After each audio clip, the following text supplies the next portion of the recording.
नमस्कार, सर्वांना दिवाळीच्या हार्दिक शुभेच्छा।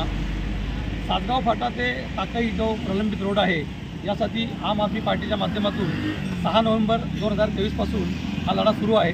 आज दिनांक 12 नोव्हेंबर 2023 रोजी 7वा दिवस आहे, परंतु अजून काही या रोडच्या कामाला अभी तशी सुरुवात झालेली नाही आहे। पांडुरंगाच्या या भूमीमध्ये आम्हाला हा लढा द्यावा लागतो आहे। हे खऱ्या अर्थाने प्रशासनाचं दुर्दैव म्हणता येईल, परंतु आपणास शिक्षण सांगतो, भले आमचा श्वास जरी या ठिकाणी थांबला तरी आम्ही जो हा घेतलेला लढा आहे हा पूर्ण करू। यावर्षीची ही दिवाळी आम्ही या भूमीमध्ये साजरी करत आहोत आणि जोपर्यंत या रोडचं काम चालू होणार नाही तोपर्यंत कुठल्याही प्रकारची दिवाळी आम्ही आम आदमी पार्टी साजरी करणार नाही।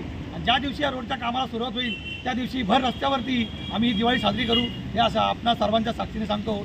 या ठिकाणी सर्व ग्रामस्थांनी, वेगवेगळ्या सोसायट्यांनी आणि काही राजकीय पक्षाच्या पदाधिकाऱ्यांनी दिलेल्या सहकार्याबद्दल, पाठिंब्याबद्दल मी सर्वांचे ऋण व्यक्त करतो आणि आपल्या सर्वांच्या ताकदीने, युनिटीने हा लढा यशस्वी होईल अशी पांडुरंगाचरणी प्रार्थना करतो। धन्यवाद।